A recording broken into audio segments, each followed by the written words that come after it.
Hey guys, welcome to the channel. You may know we have this Aurender W20SE with us for the past couple of months. Today, I'm gonna film this part 2 of how do we feel about the Aurender W20SE as we use it in our main setup for the past couple of months. I'm a little bit emotional here because Aurender needed this unit back. So I thought of taking this video at this very moment right now to have a good memory of this W20SE and share with you guys how we use this unit and why is it so special that if you have a high-end audiophile system, you should really consider a good streamer like this W20SE from Aurender. Aurender released W20SE sometime in year 2015 or 13.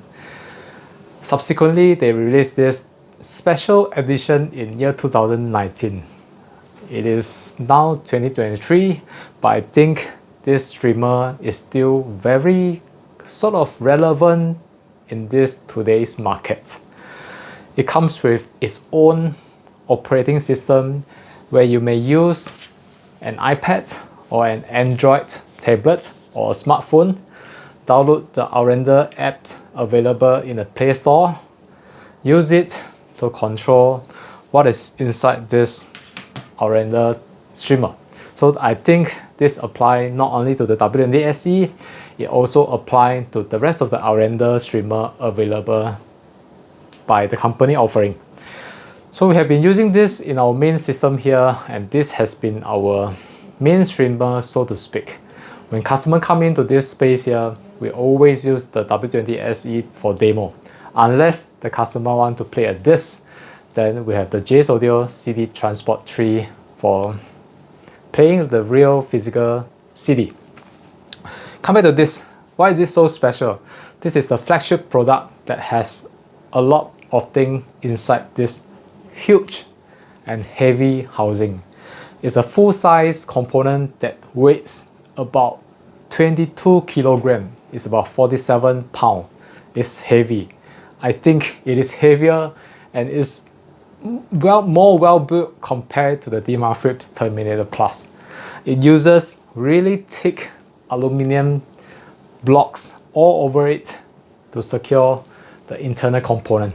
So as you can tell from my angle here, the front panel is at least 20 mm.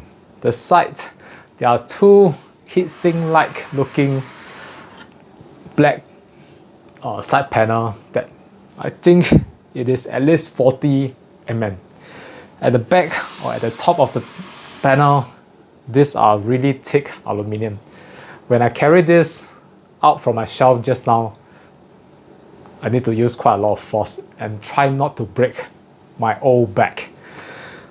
There are capacitor bank, two of them built into this unit, where the digital audio signal processing is using DC power supply from the capacitor bank for processing.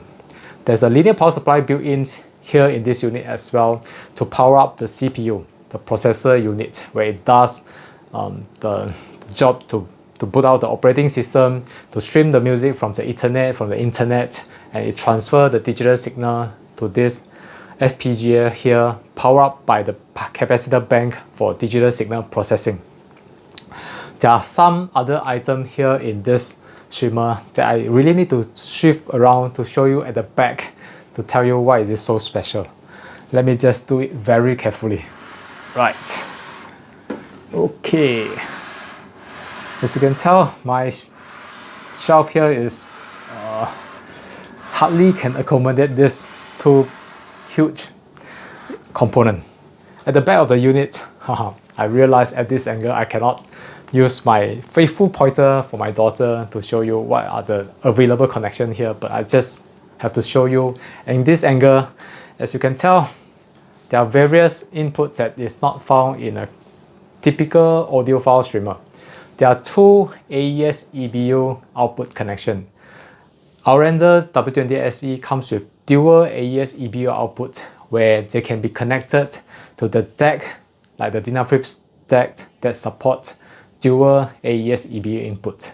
The objective of this dual AES input is to increase the sampling rates output from the streamer to the deck so that the deck can decode AES EBU signal more than 192 kHz. As you can know, or as you can tell, streamer on the market or deck on the market supports AES EBU signal or SPDIF signal at 192 kHz. Dual AES EBU connection allows you to have double of that, which gave us 384 kHz output or signal decoding that is possible for this Aurender to the Dynaflips deck. Another unusual signal that you can see is the master clock input. Aurender W20SE comes with this BNC connector at the back here, allows you to connect to a master clock. Before I go into that, this particular unit here has a very high quality oven control crystal oscillator that is doing its job for internet signal, digital signal processing. But why is there a need for master clock connection is, as you can read from their website as well, the signal that is transmitted using BNC, RCA, coaxial or AES EBU are called SPDIF. SPDIF signal that is sent from the streamer to the deck contain clock signal. This clock signal has to be sent to the deck, the digital to analog converter, so that that deck should pick up the clock signal for timing purposes. Some of the deck, like Dynaflips DAC, has this FIFO buffer and reclocking, where it does the SPDIF signal FIFO buffer and reclock the signal using its own master clock built into the deck. But the transmission of this SPDIF signal from the streamer or any other source with this clock signal, if it is not synchronized with the deck or there are some discrepancy between the clock signal of the source and the deck, will have problem of buffer underrun or buffer overrun. This is where you need the BNC master clock connection for the deck to synchronize the master clock signal with the streamer.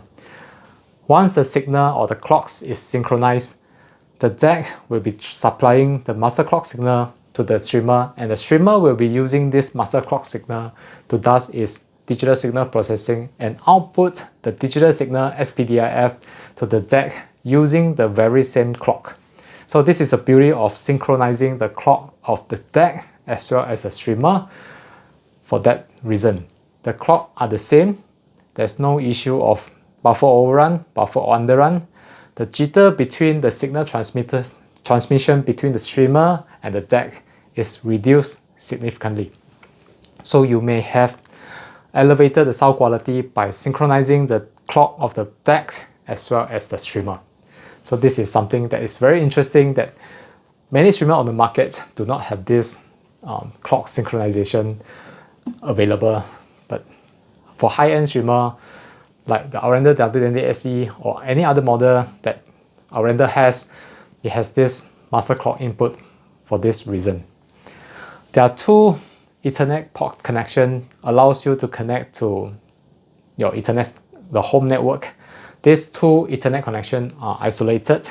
So if you have more or less clean up your home network, you can be sure that the Ethernet connection to this streamer here is good quality.